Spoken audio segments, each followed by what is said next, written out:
Welcome everyone to our episode 93 of our podcast, Cultivating a New Generation. In today's episode, I have an honored guest, Jelina Shah, and we are going to talk about breaking up with chronic diseases, a holistic approach to reversing chronic disease. So as you know, it is a very interesting topic. We are going to touch a lot of imbalances that we have in our health, and we're going to figure out how to help you with the practical tips and holistic approach. So I'm going to introduce formally the Jelina. She is a doctor, a seasoned clinical pharmacist, and holistic health coach dedicated to helping people achieve happiness and wellness. With over 15 years of experience in healthcare, Jelina takes a unique approach to managing health, weight, and chronic diseases. Jelina understands that true health is not just about managing medications and health risks associated with obesity and chronic illness. She also recognizes the importance of addressing the root causes of these conditions by tending to the emotional and mental aspects of the disease. Her approach has helped numerous patients achieve their weight loss goals, reduce their medication intake, and reverse chronic illnesses like type 2 diabetes. If you are looking for your sweetest life through holistic health, Jelina is your go-to person. Visit her website and all of her social platforms at jelinashahconsulting.com to schedule a Healthy Hero consult and take the first step towards a happier and healthier you. We're going to post all the links at the end of the episode, of course, and at the description. So thank you, Jelina. It is an honor and a pleasure to have you in this podcast. I'm so excited to be here, David. Thank you so much for having me. I'm talking about my favorite thing ever, reversing chronic diseases and getting people off of medications. It's like my favorite thing. Yeah, it is. It is. So, well, my first question for all the guests is, how did you arrive into this world of holistic health? Oh my gosh, right. So, it started with my own health journey. I actually was 65 pounds heavier. And so it was just a significant weight difference. And my dad has type 2 diabetes, which is a chronic disease. I have family members with type 2 diabetes, like many uncles, and I even had an uncle pass away due to complications from type 2 diabetes. So my story is I went into the doctor's office and she's looking at her chart and she's looking, it's my chart. She comes in and she's shaking her head and she finally looks up at me and she said, it's not a matter of if, but a matter of when you are going to have diabetes. And I remember in that moment, like my heart like dropped into my stomach. It's like I felt completely overwhelmed and I felt guilty and I felt ashamed because I knew I wasn't treating my body the way I should. I wasn't eating the foods the way I should. I wasn't working out the way I should, but I had no idea that I was on my way to having like a chronic disease like type 2 diabetes. And so the only advice she gave me was like, eat healthier and exercise more. And then she sent me out the door. And so, I went online and I like to call it Dr. Google. And I went online to Dr. Google and I looked up like, how do I eat healthy? And like, what I found was a low fat, low calorie diet, which was fine at the time. I lost some weight, but at one point I was only eating 1,200 calories, which isn't a lot. And I was working out 1 or 2 hours every day almost. And I was still overweight. So at least when I went to the doctor the first time, I was fat, but I was full. And now I was overweight and now I was starving. And so for me, I felt like I was suffering. I had so much mind chatter because all I thought about all day long was like food and like if I could work out or not work out, and what happens when I go to lunch, like what can I eat? And all day, every day, there was so much chatter until I met another friend who had also lost 60 pounds. And it was through her help that I understood that it wasn't about strenuous exercise. It's not about fad diets. It's not about calories. It's not about depriving yourself. But health can come from a place of feeling empowered and liberated. And so I lost the weight through approaching my body differently, looking at it, like looking at the biology, then doing the lifestyle changes. And then to keep the weight off, I did a lot of behavior pattern modifications. I did a lot of mindset work so that I would keep myself on this path. And I've kept the weight off for years, and now I'm helping anybody that needs help. Yeah, I love the way that you mentioned that it is more about changing lifestyle and changing the mindset. I think Yes. that also those two things are extremely important into understanding what is happening with you. And I agree that many physicians are just very narrow mind in, and they don't even look at you, as you mentioned. They are just looking to the symptoms or things, and they just tell you, well, you have to take this and it's Yeah. better. Yes. That's my advice. That's Yeah. why I studied 15 years. Yes. Yeah. It's crazy, right? Like they just send you out the door and you're like, what do I do with this? Like, Yeah. what if I want to fix this? And it's for those people that I want to be there to help, because I was really confused. I was ashamed and I was embarrassed, because I was like, how did I get myself in this position? Like we want to think that we are trying to take care of ourselves, but we sometimes forget that like maybe we don't know how, or we weren't, it's not like this was taught to me by my, not because my parents meant anything bad, but they didn't know. They did the best they could. And what we were being taught in mainstream media as like what's healthy, we all have good intentions, but sometimes we don't understand what this food's actually doing to our bodies. So luckily I've done all the research. I did all the trial and error, and I figured it out.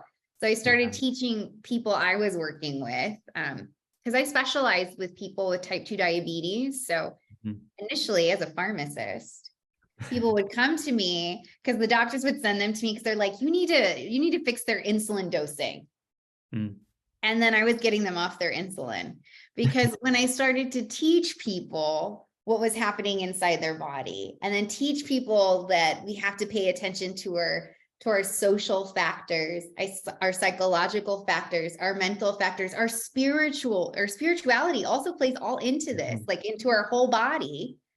Then people started to make these beautiful shifts where they were losing 30 or 40 pounds, reversing their diabetes, getting off their medications. So after seeing that, I'm like, I have to help as many people as I can.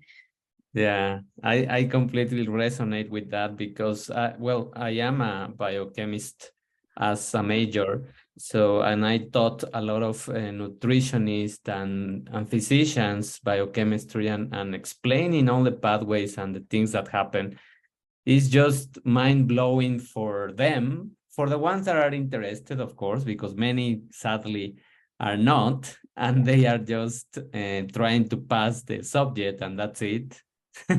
But when you realize what happens inside of you and how emotions, the stress, and all of those things, as you mentioned, the social network that we have impacts many of these hormones that control hunger and that control insulin.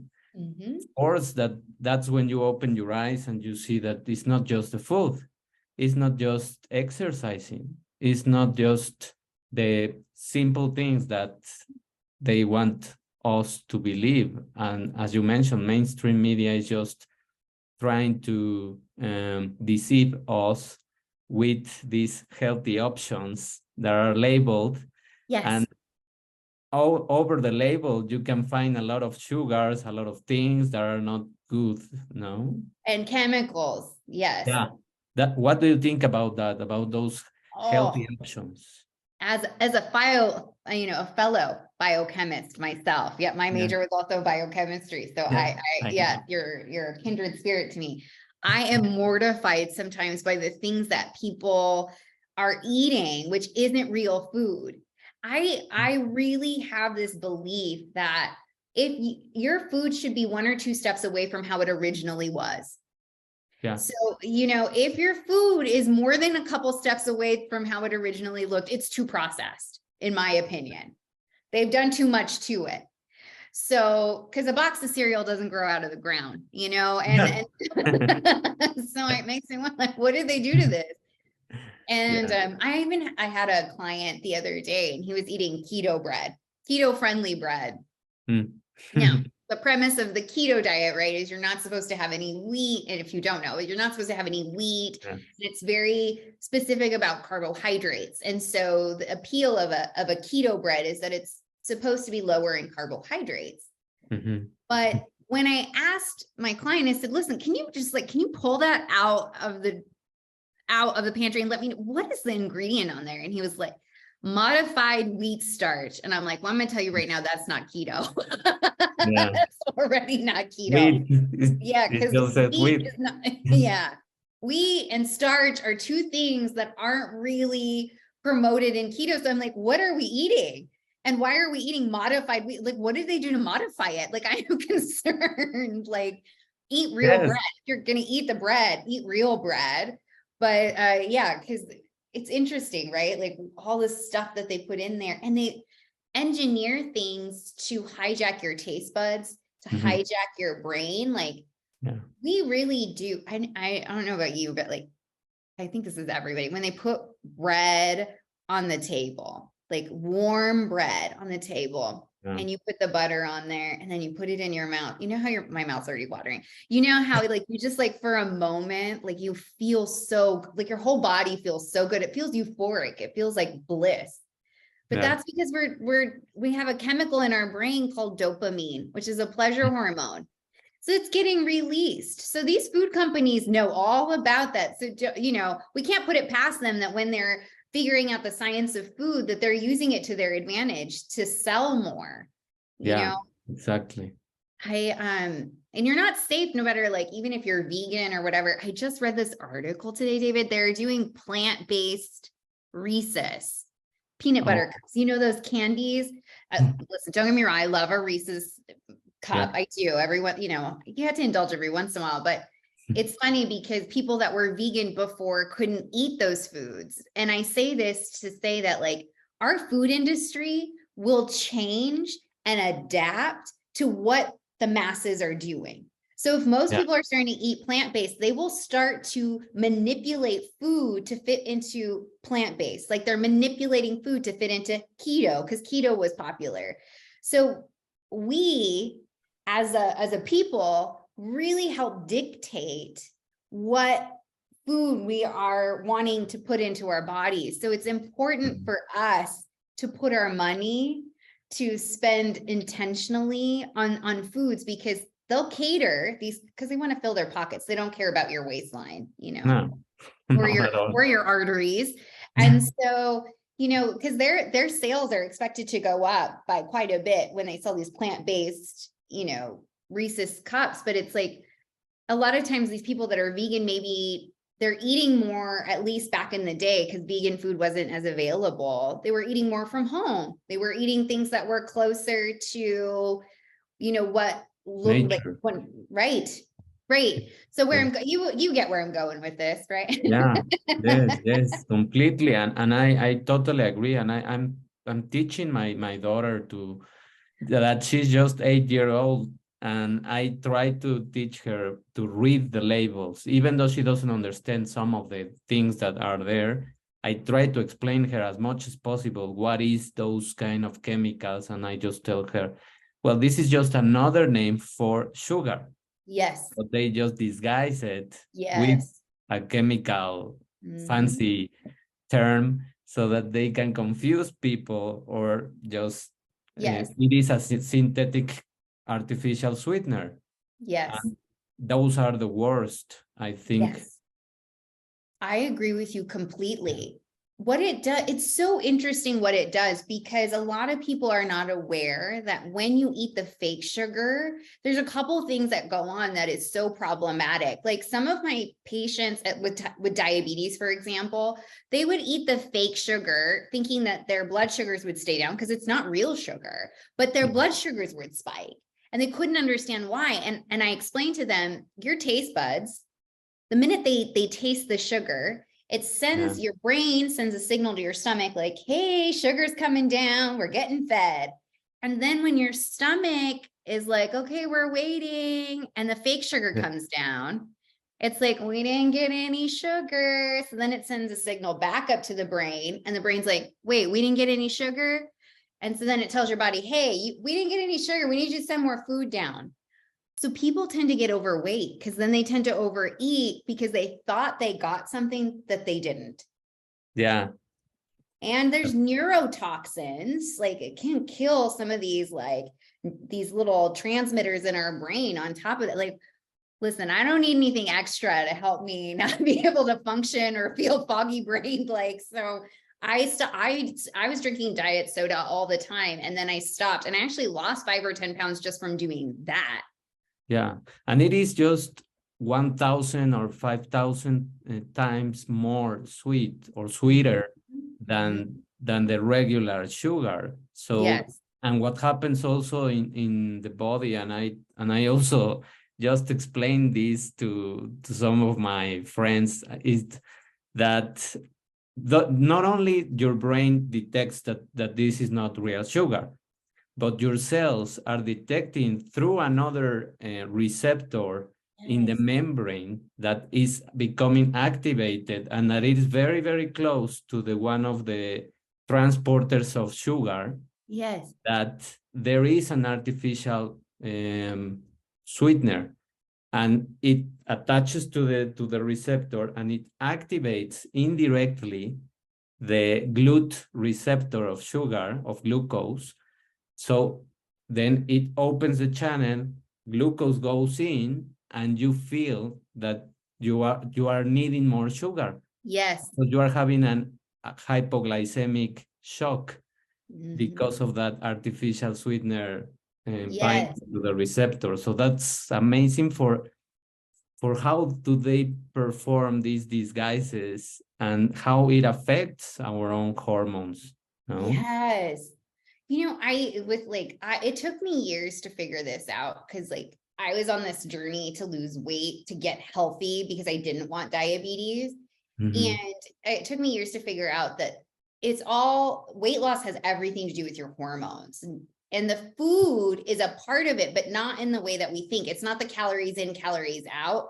The food, it helps your hormones change the way they function. And I think that's the key. And that's the piece that's missing, is we think it's like, well, if I go run for 2 miles, then that cookie I ate is like going to be, and it's like, it doesn't work that way. Anybody that's counted calories, like I have, like, will understand. It's like, no, I literally, doesn't matter how many calories I eat, or how I eat way more calories now. And this is like, I'm way thinner than I was years ago. Yeah. So yeah. It is just amazing. And so, how do you start approaching your patients in terms of finding this root cause and Oh, trying to help them understand that it is not the simplest thing of food and exercise, but it is yes. something else? How do you approach them? That's such a great question. I start first with, because I think it's important to know the biology of how our body works. And Yeah. because the scientist in me cannot help it, knowing that piece first, I think it helps us understand why when we eat certain foods, it has a certain effect. And then we can make an informed decision. Because a lot Mhm. of times we try to start with lifestyle and exercise because that's what the doctor leaves us with, right? The doctor tells you, go eat healthier, go work out more.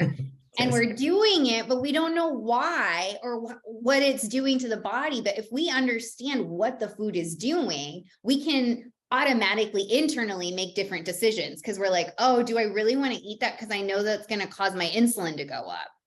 And so some people make different choices based off of that. So that's the first place I start. And we talk about sometimes, this was my issue, so I relate to this often, but I always bring up, like, are you really hungry? Because a lot of us will choose to eat as a coping mechanism. Sometimes we don't want to face our feelings, or we've been taught at a very young age. When I used to go to the doctor, I remember, like, if you got a shot, you didn't get a sticker, you got a lollipop, you got sugar. Yeah. And so this is totally aging me, but like, this is stuff that we even as a small kid, sometimes we were trained, like, and because this is where the cultural component and the social component, because a lot of us, I don't know anyone that doesn't celebrate using food. I don't know any culture that doesn't celebrate with food. I really don't. If you know one, please let me know. But I think most of us, that's one way we all connect, is through food. And so it's important to have an understanding of what our own personal triggers are, what our own obstacles are, and it's unique for every person. But part of it's like, are you using food to cope with things? Are we, when we're celebrating, are we really there for the food? Or are we there for the connection? And just kind of reframing the way that we do sometimes social events, like, or does it have to be like, can we think of other ways that we can meet our friends? Maybe it's not happy hour, maybe it's a walk, or maybe it is happy hour, but I only have one drink instead of three, like, and I have some water in between because I'm only there to laugh and have a good time. Like, it's interesting, right? Like, when we start to reframe and look at things differently. So that ends up being the biggest thing, is for each person. Yeah, I agree also with that, because I practice intermittent fasting. So Yes. I usually have to adapt many times to the schedules of people when I go into a social um just Yeah. gathering, or I just do what you are saying. I just drink water and I just say, well, I'm not hungry. I'm Yeah. going to be hungry probably in 3 more hours, or right now I just don't want to eat. That's Yes. it. I can enjoy without eating. I Yes. can be talking with you, and Yes. I can be having the same fun without eating because I already have my meal. So that's it. And you don't feel that anxious anxiety that leads you to eat. And as you mentioned, many times it's just recognizing, am I really hungry? Because Yes. I just ate 2 hours ago. And Yes. We get so self-conscious. This is the one thing I think people, myself included, people always do, right? Like, they're like, well, if I'm going to go out and people are going to notice that I'm just eating a salad, or they're going to notice that, like, oh, I'm not ordering dessert, or they're going to know that I'm not drinking as much. And I always laugh because I say, people, we all are all pretty self-centered. Like, we're so self-absorbed. I'm like, no one's really going to notice. Like, I'm like, just try and see what happens. And then I had another client come up. She's like, no one even asked. And I was like, yeah, because people are so involved in their own self. A lot of them it doesn't matter to them what you are doing. And how, if you decide, like, hey, I'm not eating, you might have one or two people that are like, huh, that's interesting, but they'll forget about it very quickly afterwards. yeah. Right? Like, yeah.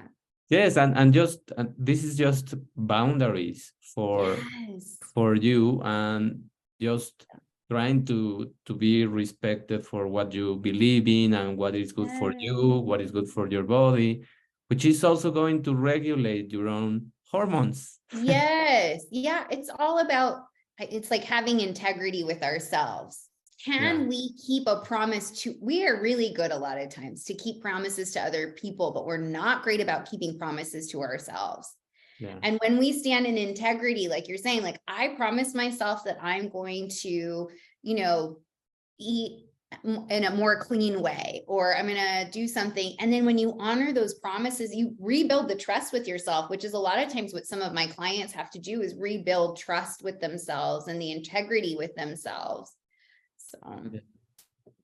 And I think that this is just something that I think you are also applying with your patients, that it is building these small pieces of habits that are just going to lead you to live a life that resonates more with the future person that you want to be, no? Yes. Oh my gosh. Yeah. You said that so beautifully. Yes, that's exactly it. Like, I am not a big fan of changing a bunch of things at once. A lot of times with my clients, the very first week, I'm like, I don't need you to change anything. I just want you to do everything exactly the same. And so it's so funny because they're like, well, I thought this was, I'm like, this isn't like your regular program. Like, I want to know exactly how you're functioning now. And then we make small changes. We'll start with dinner.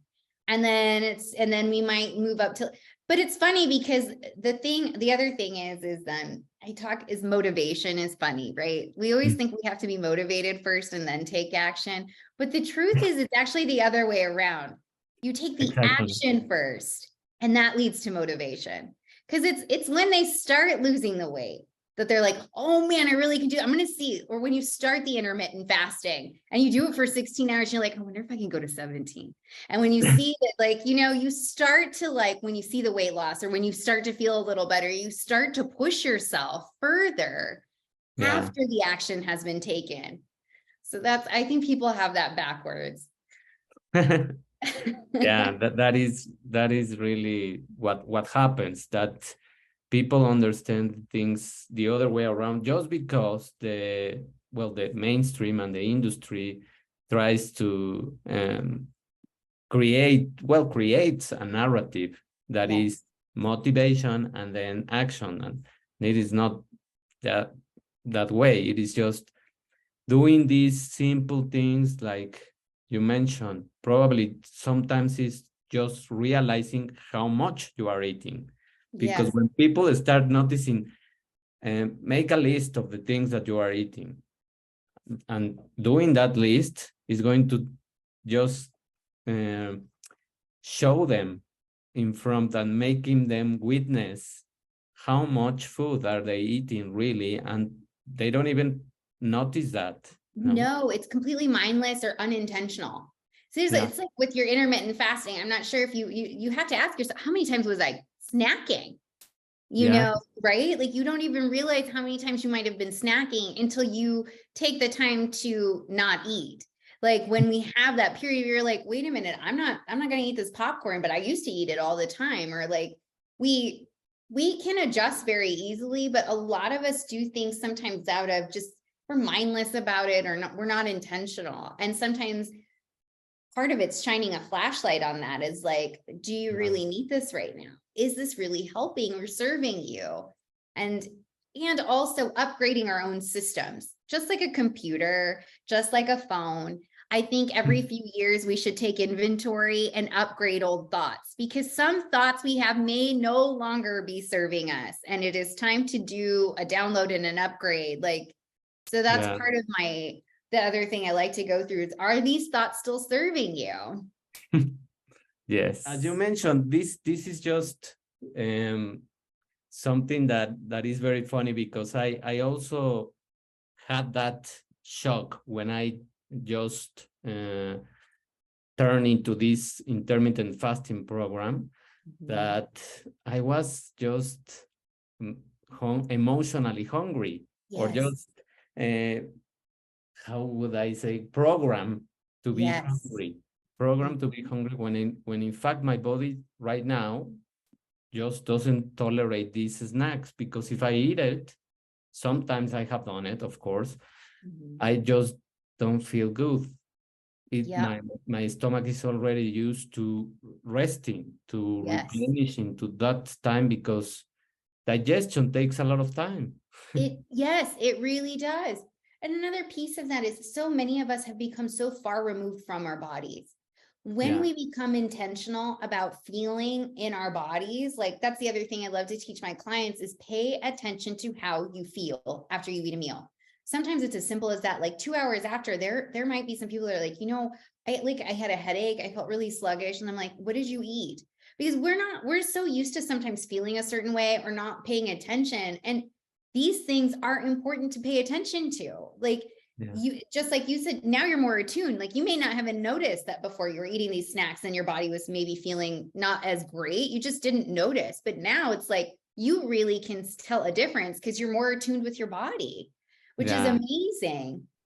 Even something that I want to share, that I did a half marathon Wow. when I was in this intermittent fasting, and I had done it before when I was eating, I don't know, 3 4 meals or more, Yeah. no. And when I finished this half marathon before the intermittent fasting, I was completely depleted. I was really tired. Just the whole rest of the day, probably I had to rest. Mhm. And when I did it with the new program, with the intermittent fasting, I just felt amazing. I was I bet. tired, but just in 1 hour, 2 hours, I was already again with energy. Wow. It's So, amazing because we don't do for our bodies. We don't give our bodies credit. It no. can, like, we store so much food. That's why people are overweight or obese. That is storing all that energy. But when you Yeah, started intermittent fasting, you trained your body to use that stored energy, because a lot of us out there, the reason we're having issues with weight is because our bodies have now been trained to not use the stored energy. This yeah, is why, like, because technically, if you're overweight and you should be able to use the fat stores you have. We all have fat stores. I mean, that's human and natural and necessary, but some of us have more than others. And so it's argued sometimes that when we have a lot of fat stores, it's like, well, why is that person still getting hungry? Because technically their body should be able to use all that excess energy that they have stored, but they still get hungry. And it's yeah, because their body hasn't been trained or needs to be retrained to access the extra stores of energy. So when you did your intermittent fasting, you had trained your body to go in there and get the fat and utilize that. And that energy, I know, it's like a whole other level, because it's so efficient, and it does, you don't get the brain fog. That energy is, I don't yeah. even know, it's better than coffee sometimes. Like, I know Yes. when I started intermittent fasting for like longer periods of time, even like all of a sudden at 4 a.m, I'm like wide awake. I'm like, how do I have this much energy? It's 4 a.m. Like, what is happening? Yeah. And I'm not saying that that's always great, but it's interesting, right? Like how our body, once it starts to adapt and start to use the energy that's already in our body, how well it uses it. It's trained for that, but we have to sometimes retrain it to do that. Yes, and actually it's easier because you don't lose time in eating so much. Yes. Yes. You really allow your hormones, your organs to have time during the day also to replenish, to repair, and Yes. most of all, your immunity. That's what I have been also promoting for many people and clients, that when you really leave the digestion time to Mhm. to work the amount of hours that it takes, your immunity is new. It Yes. is just ready to face any challenge, and Yes. you don't get sick as before. Probably before you had uh, a flu or a cold Mhm. every 3 months. And Yeah. once you start giving time to your body to replenish, to repair, Mhm. you will have probably one per year. Yes. And Yeah. that's just something that could Yeah, you also save so much money. I mean, right now with if inflation and eggs and happen. everything costing so much money, like you save so much energy, money, time from not preparing food, from not having to do dishes, from not, for me, I was always thinking about my next meal Yeah, before the first one had come. It wasn't until I had learned about, oh, okay, I need to give my body some breaks. So here's how I'm going to do that, that I was like, now I don't even worry about it. Like, if I yeah, have to go out to dinner, I'm not worried that I'm going to gain 2 or 3 pounds. If I do go on vacation and I do gain some weight, I know I'm going to be able to lose it. Like, that constant anxiety and the mind chatter, the energy I had invested in all of that has been removed. And now I can invest it in things that are actually important to me. yeah. So yeah, to your point, that's so true. Isn't it interesting how that works out? Yeah.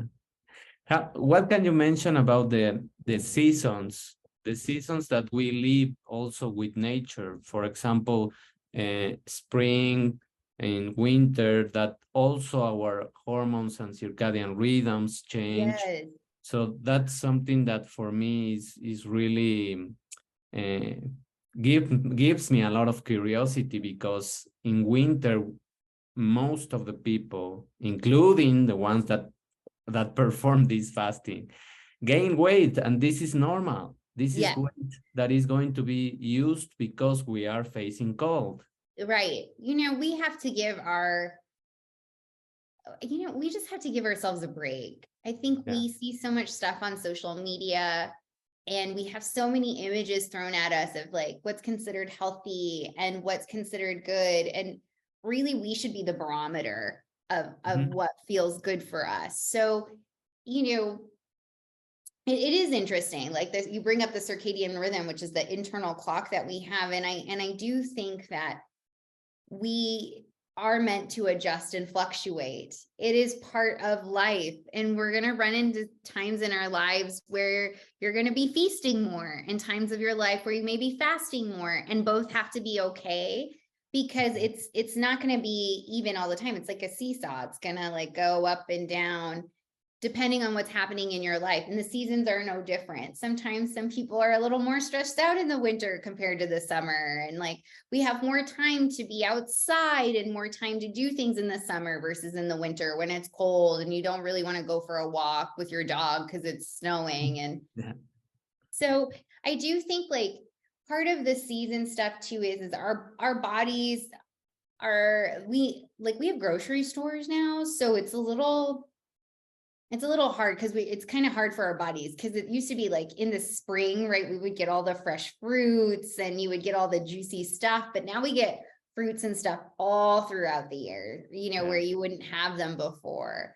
And it's not a bad thing, but it's just something to keep in mind that our bodies are going to react different as the seasons come and go, because it's just set up, just like our bodies actually burn more calories and our digestion works better midday versus like a lot of us are accustomed to having really big dinners. But like you were saying before, digestion takes a lot of effort. So when we eat earlier in the day, our insulin, which is one of our hormones, is actually more sensitive and it does a better job. And we actually burn more calories because of our body temperature in the day. It's able to burn off the calories easier versus when we eat late at night, because our insulin doesn't work as well as the day goes on. After 4 o'clock, it really takes a dive. And so going back to the circadian rhythm, it's just the natural rhythm of our body. So this is why we want to make sure you try to pay attention and have a good relationship with your body and know, like, pay attention. Like, am I actually hungry? Am I eating because I'm like emotionally hungry? Am I like, and if you're not hungry, then don't eat. But it's all those little things like, am I full? Am I like still hungry? Do I actually did I drink enough water you have to pay attention to all these little components. I mean, it becomes second nature after a while. Initially, it feels like a lot, but you know how it is. You figure it out and then you're like, oh, okay. So, Yeah. And as you mentioned, it is just adjusting one thing at a time, and yes. just taking the pace to pick up the things. Because when I started this fasting, I just did it half an hour, adjusting the time Yeah. of my breakfast, for Yeah. example, no? And then I change dinner, and I just leave it at 30 minutes change, Yeah. and I just slowly vanish the snacks. Isn't it? It's funny when we gradually do it, it doesn't feel so Challenging. hard. Yeah. Yeah. Yeah. And that's the important thing about doing gradual steps. It also makes it more sustainable. I mean, if you're a person and we have to do things that make sense, going back to the social and the psychological things. Like I can tell you all day long to have a bigger lunch, but if you look forward to having family dinner each and every day, and you really just are set on like, I'm having dinner with my family, then, it's okay to do your fasting or move your meal or have a bigger meal at dinner, but just understand that you'll want to make adjustments throughout the rest of the day. Like everything should be catered to the life you want to lead. the type of person you want to lead. I mean, earlier today, you had mentioned something about acting like your future self or something to that effect. And that's the biggest, I think, hack. The biggest trick is to ask yourself, like when we shift our identity, that is when we have a true and lasting effect. Because if you believe you're a healthy person, you're going to start, like, it doesn't matter that you missed a workout or two. You're going to work out again because, like, well, healthy me works out all the time. And healthy me might miss a workout or two, but she gets back on the treadmill. Or it's like if you think you're a charitable person, you're going to be more likely to donate to a charity. If that's how you identify, I am a very charitable person, so I'm going to donate more. So when we shift our identity, when we act as the version of ourselves that we most want to be, then you will have sustainable changes. Yes, I totally agree, because that is no longer part of the description, the social media comparison, the demands of other people, and it is not just a trend. It is something that resonates with you, that gives you peace of mind, that is not creating anxiety or stress, which is going to give you also the weight, because under stress you are gaining weight. And I think that finally we can round up with sleep. Oh, sleep is key. Oh my gosh, so many. It's the everyone's always like, oh, I'll sleep when I'm dead. And I'm like, okay, well, that tells me how much you prioritize your sleep. Sleep is so nuts because it's probably the smallest change you can have that will make the biggest impact. You don't have to change even your diet or anything. By just getting enough sleep, the domino effect of that is mind-blowing. Studies have shown that even 4 or 5 days with 6 or less hours of sleep can put you in a state of being pre-diabetic, which is like you don't have diabetes, but your blood sugars are high because your insulin, again, that hormone that gets released, it becomes less sensitive by 25 to 30% in just 4 to 5 days. So a quarter of its function is no longer good.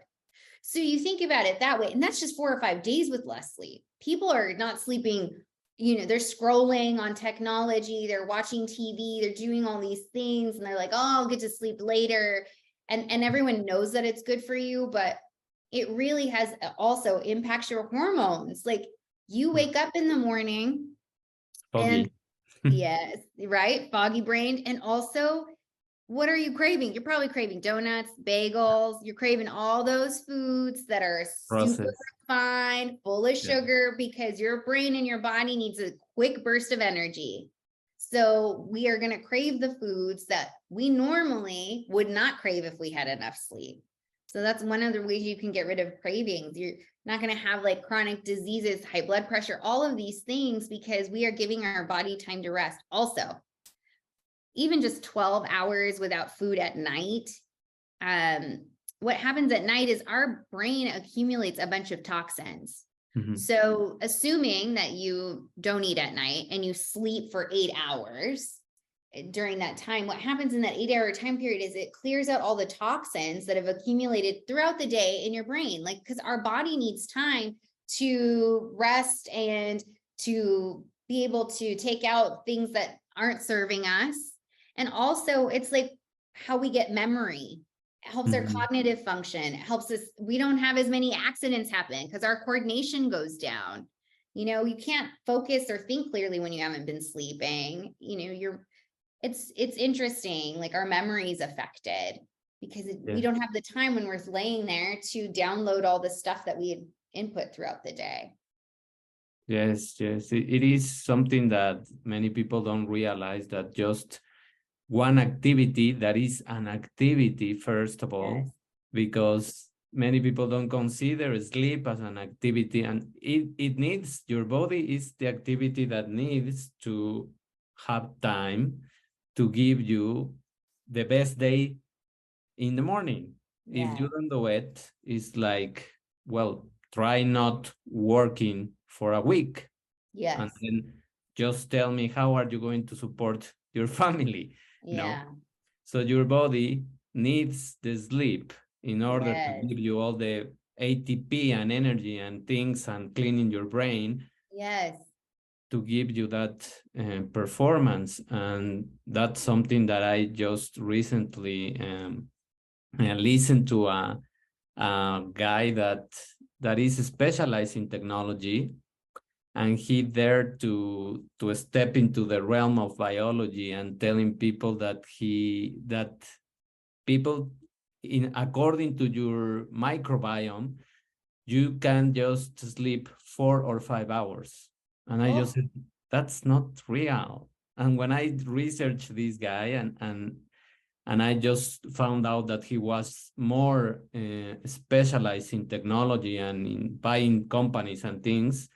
And I said, why are these kind of people that have power and credibility because they have money saying things in a field that is not their expertise, and that they don't know anything, and they just show something that people are going to believe.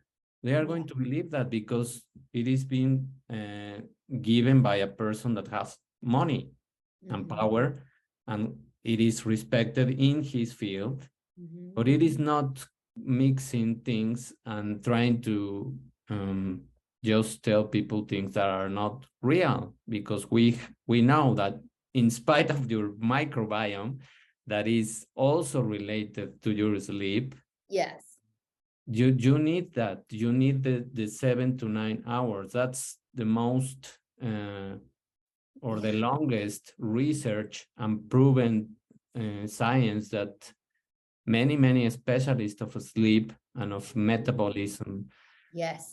they have found that. So it is not just a um, mainstream timeline. No. And I have a feeling people who have not great microbiomes don't get a lot of sleep because that's influenced by the food we take too.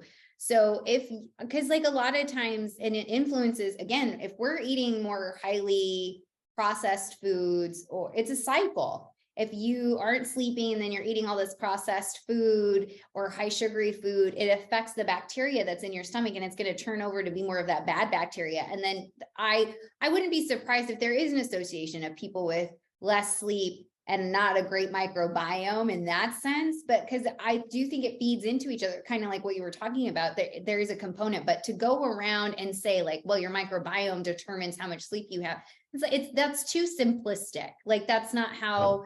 Yeah, I agree. I think it's kind of, it's misguiding, and we as consumers, we as people that are receiving this information should question and continue to research things, because sometimes the people that have the money and the power don't always have our best, like the rest of the general population's best interest at heart. I can't say that for like everyone. We just want to be No. mindful Yeah. that some industries out there, like I know that they've infiltrated like guidelines for heart disease and for diabetes. Like at a place I used to work at for people with diabetes, the last thing people with diabetes need is extra sugar because they have too much sugar in their system in the first place. So, but the place I was working at, one of the things they would tell nutrition wise is, well, you need to have low fat or no fat milk or dairy products. And why this is a problem is when we remove the fat from a product, the companies have to replace it with something because then you take all the taste out. Yeah. And then they put in extra sugar. Why would we advocate for our patients who already have high blood sugars to take a product which has been injected with additional sugar? Like that makes no sense. And you talked about hypoglycemia. One of the treatments for having really low blood sugars, less than 70, is non-fat milk, a whole glass of non-fat milk. So we can raise your sugars right away. Why are we having people drink that just as a part of their regular diet? Like, no, that's a remedy for when your sugars are too low. That should not be in your regular diet. So yeah, Yeah. I agree. we need to pay attention and question some of these authorities, and do our own research, especially if we're noticing, like for me, I wasn't losing any weight. And it made me wonder, like, is this information I'm getting right or wrong? And it was wrong. A lot of, like, we heard fats for a long time were the bad guy. And it turns out, no, that's not. Fats actually don't make you fat. It's actually the opposite. Like, we need good fats in our body. They taste great. And that's what helps keep our bodies functioning and our brains working really well. So yes. It is amazing how we can read our minds when we synchronize this dialogue into just being curious. Being curious is the most important things nowadays, and more now, because I notice that since the pandemic started and to this day, a lot of misinformation has been streaming into this, and mostly about health, of course. yes. And that's why people now have to open more their eyes. And even if someone is saying things, just verify what people are saying. And that's it. Don't believe everything, even everything that we are saying. Even Just everything we're saying. Yeah. I am by no means, I read a lot of stuff, but it's not the end all be all.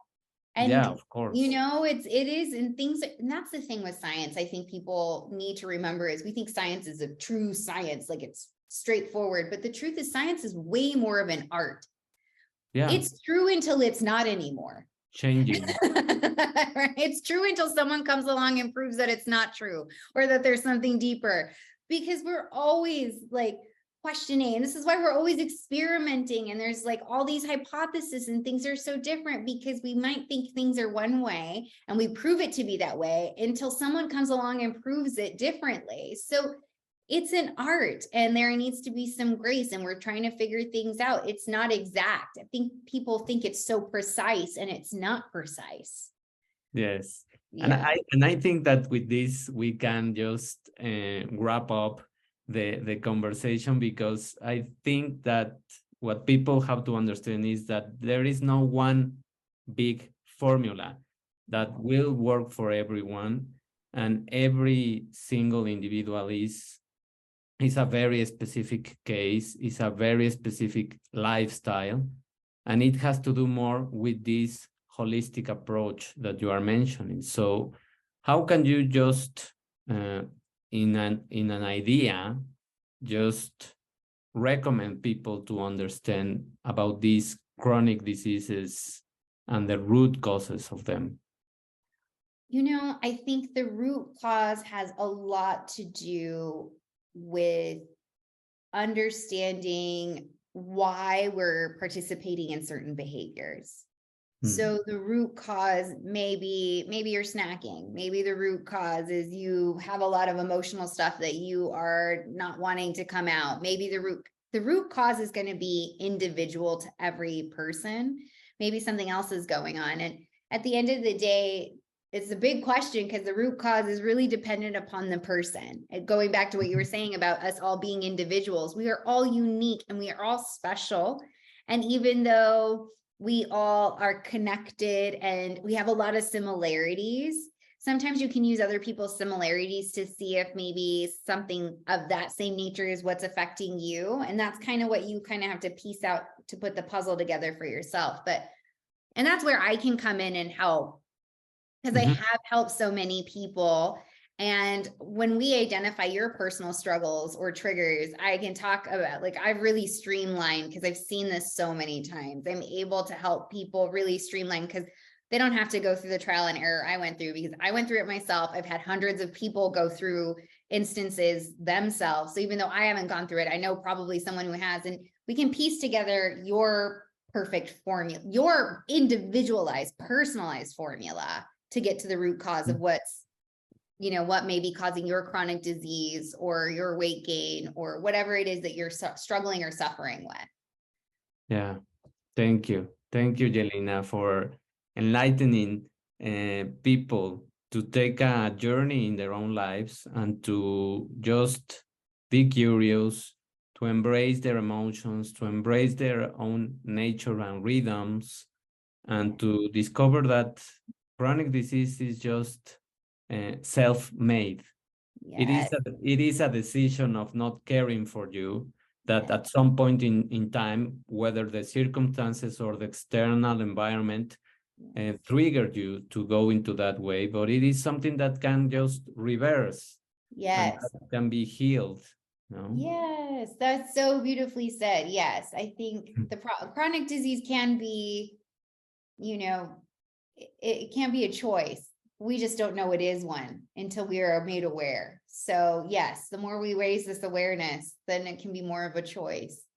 Yeah, thank you. Thank you, Jelina. Thank you, everyone, for paying attention. And of course, we are interested in your opinion, in questions. And of course, we are going to leave you with the social networks of Jelina. Where can people find you and support you, Jelina? Oh, great. I'm at Jelina Shaw Consulting on Facebook. I'm on Instagram. I do TikToks. I'm Dr. Sugar Bomb on TikTok. So you can find me there. I give little tips and tricks on there all the time. And my website's at www.jelinashawconsulting.com. Perfect. Thank you very much. Thank you, everyone. Have a wonderful day. And we will listen to each other in our next episode. Bye.